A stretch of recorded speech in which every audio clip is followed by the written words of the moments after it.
चाहे वो हमारे प्राइम मिनिस्टर हो, चाहे वो हमारे फॉरेन मिनिस्टर हो, सब लोगों को कटोरा लेके घूमने की आदत है और हम कुछ ना कुछ निकाल ही लाते हैं। यानी ये सब लोग यही कहते हैं कि जी मोगेम्बो का भतीजा हूं, कुछ तो लेकर ही जाऊंगा। हर तरफ फोन कर रहे हैं, प्राइम मिनिस्टर ने कॉल की है प्रेसिडेंट शी को, आर्मी चीफ गए हुए हैं सऊदी अरेबिया। इस टाइम अगर हम देखें ना तो कल की एक न्यूज़ थी कि जापान के अंदर फर्स्ट इंडियन लेडी जो कि एयरफोर्स के अंदर पायलट पे गई है। कर्म किसी को नहीं छोड़ते बेटा। तुम लोग जो कश्मीर में कर रहे हो ना, वही चीज तुम्हारे साथ अब अफगान तालिबान कर रहे हैं। जो आपसे इतनी नफरत करता है कि मतलब पूरी पाकिस्तान एस्टैब्लिशमेंट को खत्म करने के लिए चल पड़ा है टीटीपी, आप उसको ब्रदर बोलोगे जस्ट क्योंकि वो हम मजहब है। तुम यहां पे लश्कर तैयबा और जैश मोहम्मद भेजते हो, अफगान तालिबान तुम्हारे अंदर भेजता तहरीक तालिबान पाकिस्तान। लाल टोपी जैद हमीद वो उनको बोलता है कि हमारे भाई है। हाँ, तो पहले यही गलती उन्होंने कश्मीरियों के साथ की थी ना कि हाँ, ये भाई हैं, हम मुजाहिद हैं आपस में। आज कश्मीरियों ने इनको ओपनली रिजेक्ट कर दिया। और क्या अजीब बात है कि हमारे आर्मी चीफ बेचारे आते के साथ ही जो पहला विजिट है उनका, वो कटोरा लेके सीधा सऊदी अरब। There are very small community, only 3% of Indians are Jains, ठीक है ना, लेकिन they pay 24% of India tax. तो इमेजिन जो सिर्फ 3% इंडियंस है जैन्स, उन्होंने ही इतना अचीव किया है। तो आप सोचिए, और इस माइनॉरिटी को खत्म करने की बात की जाती है बार बार, जैद हमीद जैसे लोग वहां बैठ के। आप सोचें कि कितनी शर्मिंदगी की बात है कि इंसान अपने लिए रोटी उसने अपने बच्चों को खिलानी है, वो लाइन में लगा हुआ है और इतनी बड़ी लाइन है कि वहां पर वो मर जाता है। खुद को मुस्लिम बोल के कत्लेआम की बात जो करता है, कुरान को इस कदर वो बदनाम कर रहा है, जो रिलीजन ऑफ पीस है उसको इस कदर बदनाम कर रहा है कि खुद को मुस्लिम बोल के फिर कत्लेआम की बात करता है। इस पे क्यों नहीं ब्लास्फेमी चार्जेस लगाए जाते हैं? The songs that you sing ना, कश्मीर बनेगा पाकिस्तान, कश्मीरियों से नाता क्या, ला इलाहा इल्लल्लाह, तुम्हारे गुर्दा कलेजी निकाल देंगे, लोग मार मार के तुम्बा बना देंगे टीटीपी वाले।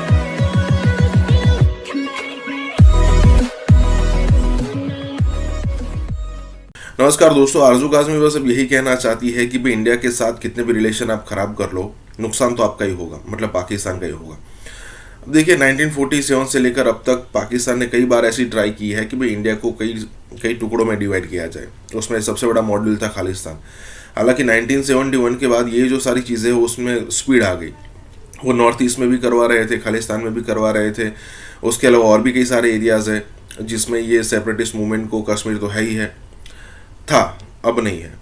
तो ये सारी चीज़ें वो पहले से करवा रहे थे, लेकिन हुआ कुछ नहीं। नो डाउट इंडिया की जो प्रोग्रेस थी उसमें कई सारे स्पीड ब्रेकर भी आए, लेकिन उसके बाद भी अब सिचुएशन ऐसी है कि भाई अब पाकिस्तान चाह कर भी ये सारी चीज़ें नहीं करवा पा रहा, क्योंकि इंडिया एक अलग लेवल पर आ चुका है। और ऊपर से पहले वर्ल्ड का सपोर्ट नहीं था, खास करके जो वेस्टर्न कंट्रीज़ है, वेस्टर्न पावर्स है, उसके साथ रिलेशन इंडिया के अच्छे नहीं थे। लेकिन अब सिचुएशन ऐसी है कि सारे कंट्रीज़ के साथ इंडिया की रिलेशन अच्छे हैं, तो अब जो है पाकिस्तान ये वेस्टर्न कंट्रीज़ का सपोर्ट भी नहीं ले सकता। यही बात हो रही है। इसी के साथ ये वीडियो शुरू करते हैं। या ना 2 दिन पहले का एक इंसिडेंट है कराची एयरपोर्ट में, जहाँ पे कस्टम्स के ऑफिसेज हैं। तो वहाँ पे जो सिक्योरिटी इंचार्ज थी, लेडी थी और वो क्रिश्चियन लेडी थी। एक आदमी आता है और वो गाड़ी अंदर लेके आता है, तो उसको मना करती है कि आपकी गाड़ी के ऊपर स्टिकर ही नहीं लगा अंदर आने का, आप बाहर पार्क कर लें। तो वो उसको कहते हैं कि मैं आपके ऊपर ब्लास्फेमी का चार्ज लगा दूंगा। ये 2 दिन पहले का वाकया। अब तो खैर वो वीडियो जो है वो हमारे जितने नेशनल मीडिया, टीवी चैनल्स है, ट्विटर है, सबके ऊपर, और उसके ऊपर बाकायदा जो बड़े आलिम हैं, जिनको मैं ट्रू स्कॉलर्स कहता हूं, वैसे नहीं जो अजीब किस्म के होते हैं, उन्होंने कहा कि इस आदमी को पकड़े और इसको सजा दें, जिसने ये कहा हुआ है कि मैं आपके ऊपर ब्लास्फेमी का चार्ज लगा दूंगा अगर आप मुझे अंदर जाने नहीं देंगे। और वो बंदी कहती है कि शुक्र है कि मैंने इसकी वीडियो बना दी, और वो कहती है कि अब लगा दो मेरे ऊपर चार्ज, भेज दो मुझे जेल के अंदर।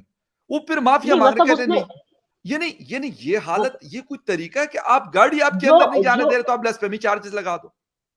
आई एम सरप्राइज के ब्लास्फेमी चार्जेस एक कैरेक्टरलेस जो आपका एक्स-पीएम था उस पे, despite all the leaks, audio leaks and whatever leaks, जिसपे मैं ज्यादा बोलना नहीं चाहूंगी, उसके बाद उस पे नहीं लगाओगे आप blasphemy charge, despite all that he did, despite the fact that Qamar Bajwa became a billionaire after retiring, and उसने कितना करप्शन किया होगा थ्रू आउट हिज टेन्योर, उस पे आप ब्लास्फेमी चार्ज नहीं लगाओगे। लेकिन आप मोदी जी पे ब्लास्फेमी लगाओगे, आप कोई जो अपना काम कर रही है बेचारी, वो just because she is a Christian, आप उस पे ब्लास्फेमी लगाओगे। मतलब आपका ये, और जो आपसे इतनी नफरत करता है कि मतलब पूरी पाकिस्तान एस्टैब्लिशमेंट को खत्म करने के लिए चल पड़ा है, टीटीपी, आप उसको ब्रदर बोलोगे जस्ट क्योंकि वो हम मजहब है? मतलब जो रोज कत्ले आम जिन्होंने शुरू की है पाकिस्तान में, उनको वो लाल टोपी जैद हमीद, वो या उनको बोलता है कि हमारे या भाई है। या हाँ, या तो पहले यही गलती उन्होंने कश्मीरियों के साथ की थी ना, कि हाँ ये बिल्कुल भाई हैं, हम मुजाहिद हैं आपस में। आज कश्मीरियों ने इनको ओपनली रिजेक्ट कर दिया। अब अफगानिस्तान भी वही कर रहा है, openly reject. They have to understand. और यूएई ने भी तो रिजेक्ट ही कर लिया एक तरह या से, उनको वीजा नहीं मिलती अभी यूएई जाने के या लिए या पाकिस्तानियों को। बिल्कुल सो जब they are getting rejected not just by Hindus, not just by non Muslims, they are getting rejected by Muslims also, and they should understand कि बस हम मजहब होने की वजह से आपको कोई अपनाएगा नहीं। एक आपको एक लेवल, आपको एक एग्जाम्पल सेट करना पड़ेगा ह्यूमैनिटी का, या कुछ दुनिया में कंट्रीब्यूट करना पड़ेगा, तब जाके आपको लोग एक्सेप्ट करेंगे, चाहे वो या जूस हो, चाहे वो हिंदूज हो या मुस्लिम्स हो। वो क्रिश्चियन जी हो, कोई भी मजहब के वाले हो। जी अभी कुछ दिन पहले, यकीन करें, यूएई में मैं देख रहा था और मैं वापस आके कुछ दोस्तों के साथ बात भी कर रहा था, बल्कि वहां पे कुछ पाकिस्तानी दोस्त साथ थे, तो उनको भी कह रहा था मैं कि यार मेजोरिटी मुझे नेपाल के लोग नजर आए, मेजोरिटी मुझे हिंदुस्तान के लोग नजर आए, काफी सारे, मतलब हर जगह पे होते थे। पाकिस्तानी भी थे, लेकिन पाकिस्तानी शायद इतने ज्यादा मुझे नजर नहीं आए वहां पर। एज ए वर्कर की मैं बात कर रहा हूं। तो मैंने कहा यार क्यों, एक हिंदुस्तानी को अगर लोग रख रहे हैं तो कोई वजह होगी, उन्होंने अपना कोई बैकग्राउंड अच्छा सेट किया हुआ है। किसी नेपाल वाले को रख रहे हैं तो उसने सेट किया हुआ है कि हाँ यार ये लोग बड़े मेहनती होते हैं। ये हम्म बांग्लादेश वालों को रखा हुआ है तो कहते हैं यार ये बड़े हॉनेस्ट होते हैं। ठीक है, ये सारी चीजें हाँ कुछ ना कुछ हर किसी ने किया हुआ है उस वजह से। अच्छा, हिंदुस्तान वाले हाईली एजुकेटेड हैं, मतलब जितनों को भी मैंने देखा तो वो ज्यादातर ये थे बड़े बड़े ज्वेलरी की शॉप्स पे और बड़े बड़े जो ब्रांड्स थे वहां पे वो लोग बैठे हुए थे। और क्यों, मैं कह रहा था कि यार ये पैसा तो चलो अपने लिए कमा रहे हैं, लेकिन एक सॉफ्ट इमेज जो ये बना के दे रहे हैं अपने मुल्क को, वो शायद उन पैसों से कई ज्यादा है जो ये अपने घर में बेचते देखिए, होंगे या फिर यहाँ पे। जी इमेज की मैं अगर बात हमें इमेज की अगर हम बात करें तो एक बहुत ही फैंटास्टिक चीज मैं आपको बताऊंगी। सिर्फ जैन्स का आप ले लीजिए, there are very small community, only 3% of Indians are Jains, ठीक है ना, लेकिन they pay 24% of India tax. Okay, and they are the richest, सबसे ज्यादा चैरिटी भी यही करते हैं, सबसे ज्यादा बिल्कुल टैक्स भी यही देते हैं, और ग्लोबली सबसे ज्यादा जो जिनके पास प्रॉपर्टी है वो यही लोग हैं, जैन्स।